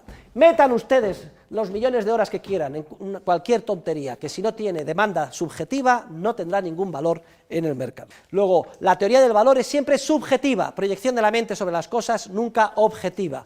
Los valores no están ahí incorporados en las cosas no tienen el valor incorporado per se en función del número de horas que cuesta producirlas. No son los costes los que determinan los precios, sino que la gran lección del curso, ahora que estamos terminando, es al revés, son los precios de mercado, determinados por las valoraciones subjetivas, los que determinan los costes. Los empresarios están dispuestos a incurrir en el desembolso del precio que cuestan los factores de producción, es decir, en costes, porque piensan que cuando madure el proceso de producción, el bien de consumo en cuestión lo podrán vender a un precio que les permita recuperar los costes incurridos y además dejarles un margen de beneficio empresarial. Luego, es como el burro que va siguiendo una zanahoria. La zanahoria que mueve todo son los precios de mercado, resultado de valoraciones subjetivas, y el burro que le sigue los costes. O expresado de otra forma, con el ejemplo tantas veces repetido de Röpke en su teoría de la economía. Un sombrero vale 100 euros no porque haya costado producirlo 90 y se quiera obtener un beneficio de 10, sino que es al revés, porque el empresario estima que ese sombrero de tal moda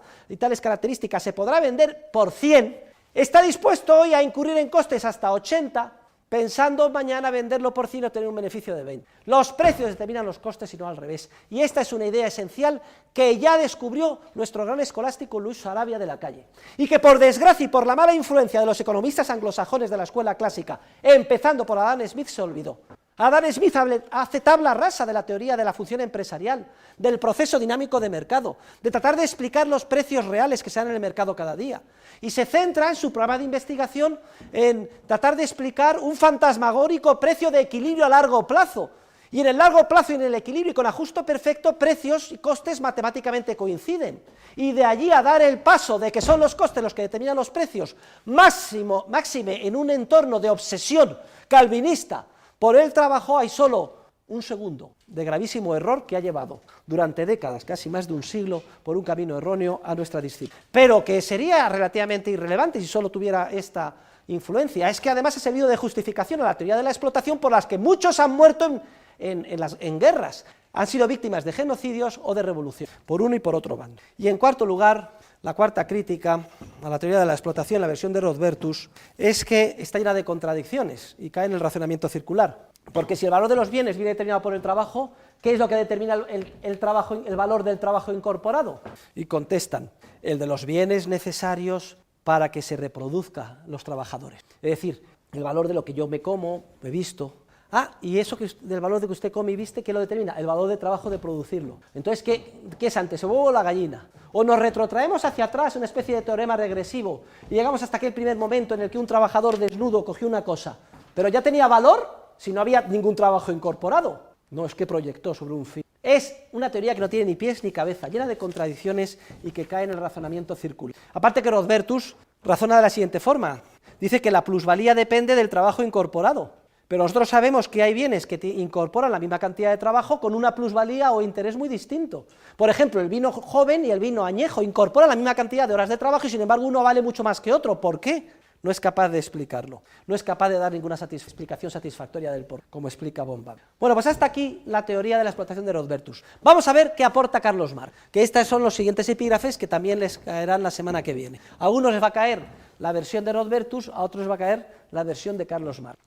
Miren, Carlos Marx la verdad es que era un pájaro, menudo sinvergüenza. Desarrolla su teoría sobre el valor, el interés y la explotación en 3 plumbeos volúmenes que titula con el nombre de Das Kapital, el capital. El primero se publica en 1867, antes de la revolución subjetivista de Karl Menger y de la escuela austriaca, que fue 4 años después, en el 91. El segundo se publica en 1885 y el tercer volumen se publica con carácter póstumo, ya muerto Marx, en 1894. ¿Ven? Casi un periodo de 30 años. La teoría de la explotación en su versión marxista está recogida en los volúmenes primero y tercero. La verdad es que se da cuenta Marx de que carece de teoría y está llena de contradicciones y él promete dar respuesta a las mismas en el tercer volumen y hay una gran expectación de que va a escribir en el tercer volumen, sobre todo cuando muere. Y ahora vamos a ver la enorme decepción, una vez que van sus seguidores a leer el tercer volumen, a ver si está solucionado las insuficiencias que se habían puesto de manifiesto en el primer volumen. Pero antes de llegar a esto, me gustaría señalar cuáles son las innovaciones de Marx respecto de Rodbertus. Vamos a señalar concretamente 6. Venga, innovaciones de Marx respecto de Rodbertus, porque la teoría de Marx es la de Rodbertus con estos 6 detalles. Primero, utilizar la llamada metodología dialéctica. Esto está tomado de Hegel, que se inventa una forma de razonar que vale para todo. Tesis, antítesis, síntesis. Es una explicación dialéctica que se aplica para explicar la evolución, la historia, por ejemplo, o incluso para explicar la concatenación de los silogismos desde el punto de vista filosófico. Luego, metodología dialéctica es una de las peculiaridades de Marx, que lo toma de Hegel. Segundo, Marx, que era muy listo, no tenía un pelo de tonto, quiere inmunizarse a las críticas y entonces dice que lo que él trata de descubrir es el valor no de los bienes económicos, sino el valor de las commodities en inglés, es decir, de las mercancías. Y luego, en una parte y en pequeñito, ¿saben ustedes cómo define las mercancías? Dice, las mercancías son los bienes producidos por el trabajo. Fíjense ustedes, qué zorro, para evitar que le criticaran diciendo que hay muchos bienes económicos que no son producto del trabajo. Dice, voy a circunscribir mi teoría a explicar cómo se determina el valor de los commodities o mercancías que son aquellos producidos por el trabajo. Creo que voy ya en tercer lugar. Marx se apoya en la autoridad de Aristóteles. Fíjense ustedes, Aristóteles, con lo brillante que fue en todo, sin embargo cometió gravísimos errores en el ámbito de la economía. Esa igualdad que dice Aristóteles que hay en todo cambio. Según Aristóteles, cuando se cambian dos cosas es porque hay un común denominador en ellas. Y entonces Marx se apoya en Aristóteles y dice, si ya lo decía Aristóteles, cuando se cambian dos cosas hay un común denominador. ¿Y cuál es el común denominador? La cantidad de trabajo incorporado en las mismas. Podría haber utilizado otro común denominador, el peso, valor subjetivo, pero utiliza Marx, que es muy listo el trabajo, porque es lo que le interesa, a efectos de la revolución social, que quiere legitimar desde el punto de vista científico. En cuarto lugar, cuarta aportación peculiar de Marx, es indicar que la plusvalía se obtiene, es decir, la cantidad que se explota al trabajador se obtiene haciéndole trabajar más horas sin remuneración. Esto es importante, porque esta peculiaridad de Marx, de que se le explota, usted trabaje 3 o 4 horas y no le pagamos nada, explica en gran parte y alienta todo el movimiento sindical moderno hacia la reducción del número de horas de trabajo, porque la intuición de los sindicalistas y los trabajadores de que así se les explota menos si se les hace trabajar menos horas. Tiene su origen en esta peculiaridad de Marx. En quinto lugar, otra peculiaridad de Marx, la teoría del polilogismo. Marx quiere establecer un cinturón protector contra la crítica ajena y se le ocurre la teoría del polilogismo. Todo el que me critique es que es burgués y por tanto no está imbuido de la lógica proletaria, con lo cual ya estoy inmunizado ante cualquier crítica científica. Lo que está diciendo ahora el profesor Huerta esto en clase no vale para nada porque él es burgués y no está imbuido de la lógica proletaria. En sexto lugar, Marx también, que era muy listo, dice, no hay que pensar cómo funcionaría el socialismo. Si la lógica hegeliana nos demuestra que la propia evolución de los acontecimientos inexorablemente acabará con el capitalismo y el socialismo llegará, y caerá como una manzana madura. ¿Para qué pensar cómo va a funcionar el socialismo? Cualquier persona que intente pensar cómo funcionará el socialismo el día de mañana es anticientífica, porque no hay salida al triunfo del ideal revolucionario socialista. Y en séptimo lugar, especifica que ese triunfo se producirá a través de un proceso de continua concentración capitalista. Las empresas se concentrarán en monopolios o trusts cada vez más grandes, de manera que cada vez habrá más pocos multimillonarios y una masa de millones creciente de proletarios, hasta que las fuerzas de la historia y de la sociedad llevarán a la revolución inexorable y al triunfo de la dictadura del proletariado y del nirvana social. Toma del frasco, Carrasco. Bueno, esas son las peculiaridades de Marx, brevemente reseñadas. Vamos a ver ahora la crítica a la posición de Marx, la crítica a la teoría de la explotación de Marx. Bueno, en primer lugar, cuando les pregunte la crítica a la teoría de la explotación de Marx, lo primero que tienen que decir es que son aplicables a Marx las 4 críticas ya vistas a Rodbertus, a la teoría de la explotación en versión de Rodbertus, y que no vamos a repetir porque las que acabamos de reseñar. Pero aparte de esas 4, que son contundentes y definitivas, tenemos que mencionar las 5 siguientes. Primera, es falso que todo cambio implique igualdad. Todo lo contrario, ya lo hemos visto en clase.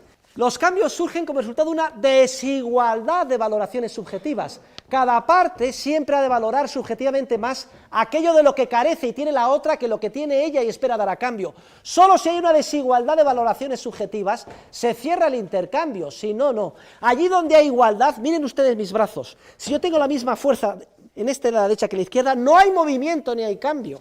Cuando hay cambio es porque hay una desigualdad, y ambas partes salen ganando al efectuar el correspondiente trato. Este es un gravísimo error de Aristóteles, que de manera interesada recoge como argumento de autoridad Marx. En segundo lugar, reseñar lo que ya he indicado, lo cuco que es Marx. Para explicar el valor de los bienes, se circunscribe solo a aquellos que son producto del factor trabajo, a los que llama commodities o mercancías, y deja fuera los que no le interesan y no encajan en su análisis, como son los bienes de la naturaleza. En tercer lugar, es falso también científicamente que exista un común denominador en el cambio y que precisamente tenga que ser el trabajo incorporado. Se lo saca de la manga, es un malabarista. Por el mismo camino podía haber utilizado cualquier otro supuesto común denominador. ¿Por qué el trabajo? Porque es el que le interesa para llegar a la conclusión prefijada que tiene. Podía haber utilizado como común denominador, dice von Baberg, la rareza, la escasez, el peso. Pero él tiene una idea preconcebida del resultado al que quiere llegar para vestir con respetabilidad científica un movimiento revolucionario de tipo político, y por tanto sesga el análisis en función de lo que le interesa. En pocas palabras, es un estafador intelectual. ¿Y para qué hablar en cuarto lugar del polilogismo? La crítica al polilogismo ya la vimos en clase, ya la han leído ustedes. La estructura lógica de la mente humana es la misma, con independencia de cuál sea la raza, color de la piel, credo, estatura o religión de la persona en cuestión, y es la misma porque no cabe concebir una estructura distinta, la categoría del sí, la categoría del no.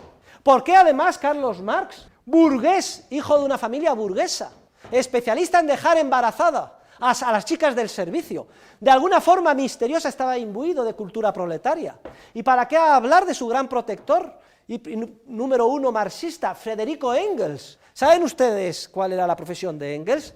Propietario de industrias textiles, la quinta esencia del explotador en la revolución industrial. ¿Por qué Engels estaba imbuido de conciencia proletaria? La teoría del polilogismo es simplemente una burda falsedad realizada con el intento de inmunizarse a la crítica científica. Y además no lleva nada, salvo al tiro en la nuca. Porque como no se puede argumentar, tú eres burgués, yo soy proletario, pues nada más, lo que hay que hacer es arrasar. Y entonces está todo justificado, está justificado pagar un tiro en la nuca a 20.000 soldados y oficiales y burgueses polacos en Katyn. No nos tiene que temblar el pulso, ni ninguna consideración moral, porque son de otra raza, de otra clase social, de otro credo. El máximo de la inmoralidad, elevado a la vestimenta de la respetabilidad científica. Y el círculo se cierra con las críticas de von Mises. ¿Qué es eso de que no se puede científicamente pensar cómo funcionará el socialismo? No sea usted un estafador intelectual, Marx. Es que el socialismo no puede funcionar, porque es imposible organizar desde arriba la sociedad en base a mandatos coactivos, porque el órgano de planificación no puede hacerse con la información que necesita para dar un contenido coordinador a sus mandatos. Y es falsa, además, El proceso de concentración capitalista, tome nota, señorita, proceso de concentración capitalista, quiero ver escribir todo. Eso de pensar que se van a fusionar las empresas en monopolios cada vez más grandes, hay un límite a la posibilidad de crear empresas cada vez más grandes, que viene determinado precisamente por el cálculo económico. Si se integra verticalmente toda la empresa y se pierde la información de los precios de mercado, esa empresa inmensa ya no puede ser gestionada por sus gestores, es como si fuera un pequeño Estado, no puede competir frente a una constelación de pequeñas pymes, compitiendo en el mercado y fijando precios. Está tasado, hay una ley en el mercado que tasa el límite máximo de concentración empresarial, con lo cual ese proceso inexorable desde la perspectiva marxista y hegeliana de concentración capitalista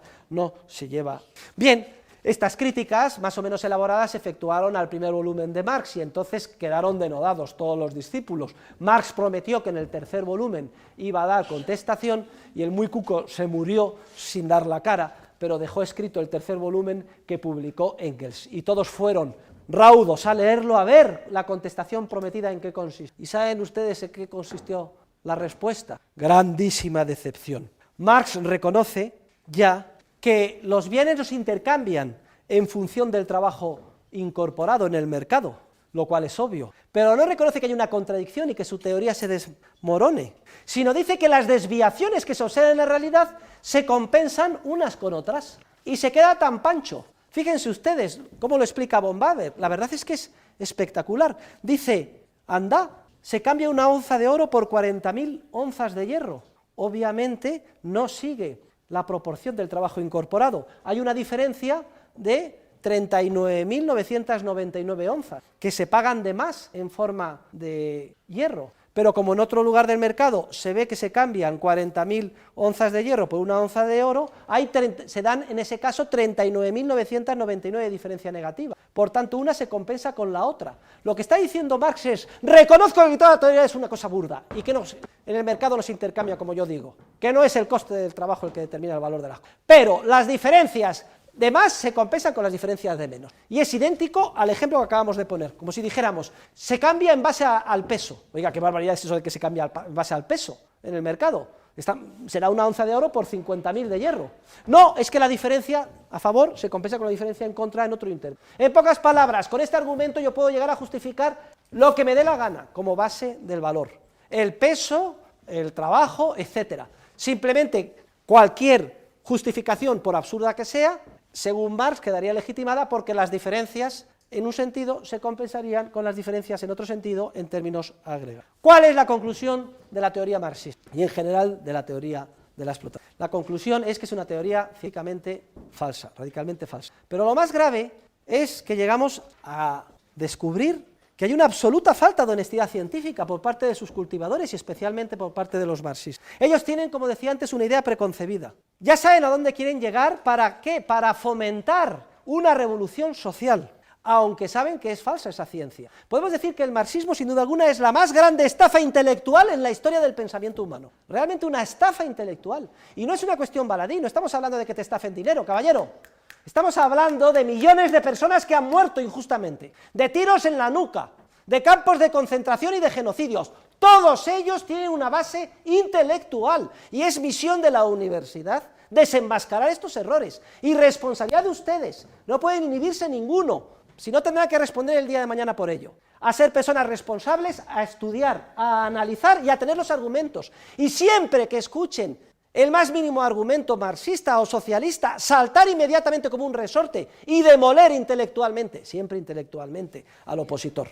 Esa es su misión y su responsabilidad. Yo se lo doy a ustedes, me dejo la piel en las clases, les paso a ustedes el testigo, pero ahora es responsabilidad de ustedes, de que lo enriquezcan, lo estudien, lo continúen y generación tras generación, porque si no, la civilización puede desaparecer, resultado de estas estafas intelectuales. Es aquí en las universidades y en los centros de pensamiento donde se fraguan o bien los mayores genocidios o donde se impulsan los mayores crecimientos de la civilización. Siempre resultado de las ideas, y las ideas se estudian, cultivan, se hacen avanzar en la universidad. Miren, Sombart, otro socialista famoso, reconoce que la teoría de Marx es falsa, pero dice que es una forma de interpretar la realidad y que tiene efectos positivos políticos. Oiga, para interpretar la realidad bien, la teoría tendrá que ser correcta, y usted también es otro estafador, o sea, a usted le da lo mismo que la teoría sea cierta o falsa, lo que quiere es un objetivo político. Pegar un tiro a la nuca al opositor y ponerse usted e imponer su idea de la sociedad. Su Lenin. Bernstein viene a decir algo parecido. Dice, la teoría es falsa, pero es un hecho que en la realidad se explota. ¿Cómo que es un hecho que en la realidad se explota? Es usted el explotador, demagogo, que está engañando, y sobre todo a los más pobres, a aquellos que se encuentran en una situación social más desfavorecida y que pueden ser más fácilmente víctimas del engaño y de la demagogia. ¿Por qué, si una teoría es falsa, ha tenido tantos adeptos y todavía hoy sigue teniendo tantos adeptos? Pues miren, queridos alumnos, porque en general los seres humanos tenemos una naturaleza muy específica, muy curiosa. La gente cree lo que le gusta creer, habla y piensa más con el corazón que con la cabeza. Ya lo saben, si hacemos una votación, ¿quién está a favor de que nos aumenten al doble las vacaciones y nos suban al doble el sueldo? Todo el mundo levanta la mano, nadie piensa. Y si nos la garantiza Papá Estado, tanto mejor. ¿Y por qué no nos van a dar gratis la educación y el transporte y los libros de texto? Todo, que nos den gratis todo y que nos suban el sueldo al doble o al triple. ¿Y por qué solo al triple? ¿Y por qué no vamos a jubilar a los 67, a los 65? ¿Y por qué no a los 60? ¿Y por qué no mañana? ¿Y por qué tenemos que trabajar? No se trabaja. Que Papá Estado se ocupe de todo. Dictadura del proletariado. Y luego también quiero hacer un mea culpa en relación con la clase de los economistas. ¡Qué vergüenza que en la Universidad Española no se explique, no sea obligatorio la inclusión en el programa de todas las disciplinas en todas las disciplinas de economía, de la crítica de la teoría de la explotación! Solo en este programa, en esta universidad, se demole esta teoría. ¿Por qué? Porque hay una ley implícita del silencio, porque las universidades son públicas, porque no se considera políticamente correcto atacar los fundamentos del movimiento sindical moderno. Sin embargo, es misión de la universidad la transparencia y el desenmascarar a los estafadores intelectuales. Muchas gracias, alumnos. El jueves terminamos el curso, quedamos emplazados hasta el jueves. Muchas gracias. A ver si me dan la lista de asistentes.